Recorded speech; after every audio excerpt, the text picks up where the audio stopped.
Bonjour tout le monde, on se retrouve dans une nouvelle vidéo pour un petit vlog couture. Je n'ai pas pu publier de vidéo avant aujourd'hui parce qu'il y a 2 semaines, j'ai voulu justement faire cette couture et arrivé le dimanche, comme je vous l'ai déjà dit dans une précédente vidéo, je lis pas forcément les la liste de fournitures nécessaires pour faire ma couture et mis à part pour le tissu, voilà, pour la taille du tissu et cetera, le type de tissu qu'il faut et arrivé le moment venu, je me suis dit: «Allez, je vais commencer à lire, les étapes» et là, je vois que dans les fournitures, il faut de la laminette. Chose que je n'avais pas puisque j'en ai jamais utilisé jusqu'à maintenant.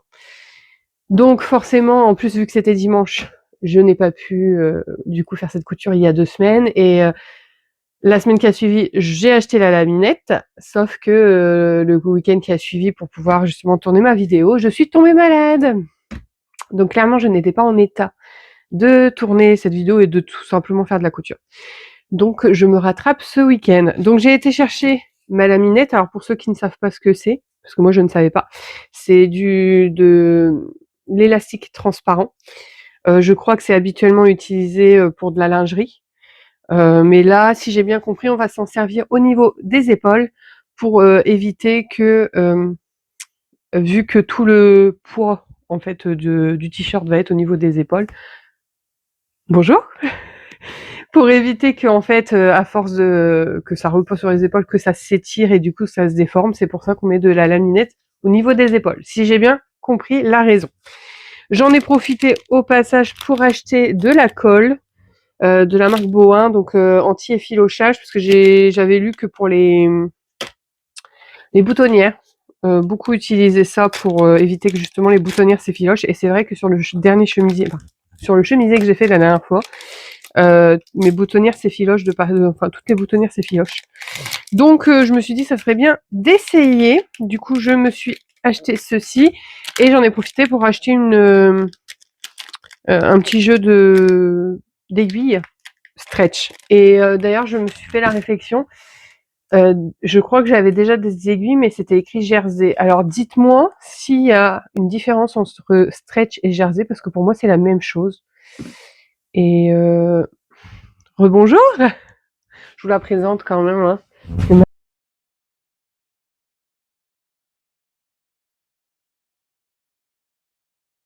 Faut pas chercher. Donc nous l'appellerons Madame Toutoune. Donc je disais quoi? Je ne sais plus. Oui, donc je ne sais pas quelle est la différence entre les aiguilles stretch et les aiguilles jersey. Pour moi, c'est la même chose. Donc n'hésitez pas à me dire si vous savez s'il y a une différence ou non. Et puis on va commencer tout de suite.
Comme vous l'aurez vu lors de la découpe du patron, parce qu'il faut savoir que j'ai lavé le tissu maintenant il y a 3 semaines, je crois, et j'avais découpé le patron en même temps. Donc ça remonte maintenant. J'ai décidé de faire le t-shirt plantain, donc le t-shirt gratuit de Direndo.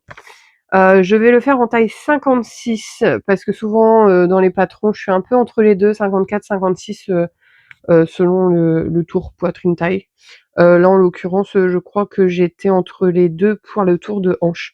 Mais par principe, dans ces cas-là, je préfère quand même partir sur la taille 56, être à la limite trop grand que trop juste, parce que sinon je le porterai pas. Pour ce patron-là, je pense que la plupart le connaissent. Pour ceux qui ne le connaissent pas, il y a 3 versions, donc manche longue, manche courte, manche 3/4, et vous avez le petit détail au niveau du coude si vous le souhaitez. Moi, je vais faire la version basique, donc sans le détail au niveau du coude, en manche longue. Et voilà, tout simplement. Alors je pense que ça va être une vidéo assez courte parce que bon, c'est un t-shirt que je vais faire à la surjeteuse, donc je pense que ça va aller très vite et que la plupart d'entre vous ont déjà cousu ce patron, le connaissent, mais moi pour le coup, c'est la première fois que je vais le faire.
Alors on se retrouve le dimanche 16 mars pour continuer et finir donc la couture du t-shirt plantain de Direndo, parce que je n'ai pas pu le finir la semaine dernière.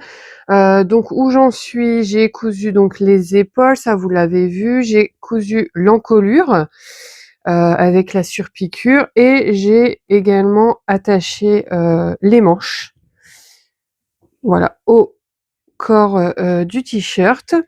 Donc la prochaine étape, ça va être de coudre le dessous des manches jusqu'en bas, en sachant que sur le patron c'est écrit qu'il y a un peu d'embu à cet endroit-ci, et après ça sera les ourlets et ça sera terminé.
On se retrouve donc, on est le samedi 22 mars pour la conclusion de ce vlog et de cette couture.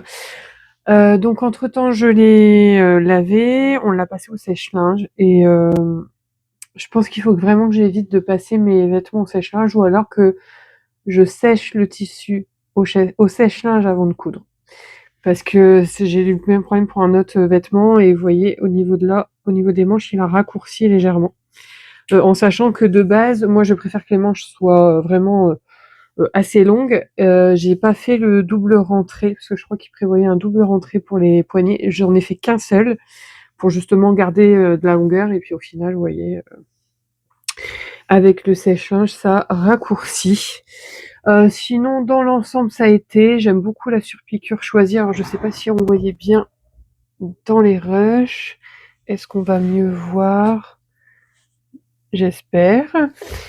Voilà, après comme je vous ai dit, c'était un t-shirt assez rapide, assez simple à coudre. Au niveau de la taille, alors mis à part donc les manches qui ont raccourci, je pense que la taille est légèrement trop grande, mais une taille en dessous aurait été trop serrée pour moi, parce qu'on voyait qu'au niveau des épaules, ça tombe assez bas.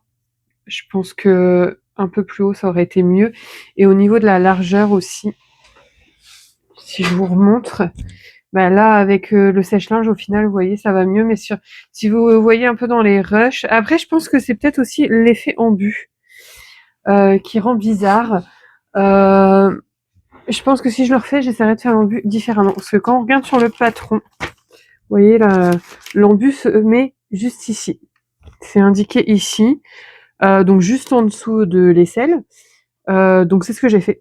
Sauf que je me dis, est-ce qu'il n'aurait pas fallu le faire entre les deux points ici? Parce que du coup, je sais pas, moi j'ai l'impression que ça fait un effet assez bizarre. Dites-moi si vous l'avez réalisé, où vous avez placé votre embu. Mais voilà, je pense que si je le refais, je mettrai peut-être l'embu un peu plus bas. Et est-ce que je le retaillerai? Je pense pas. Peut-être rallonger les manches parce que, bah, d'une, parce que moi j'aime bien avoir les manches pas qui arrivent pile poil au poignet, mais qui soient légèrement plus longues. Et puis bah pour essayer de pallier à ce problème de sèche-linge.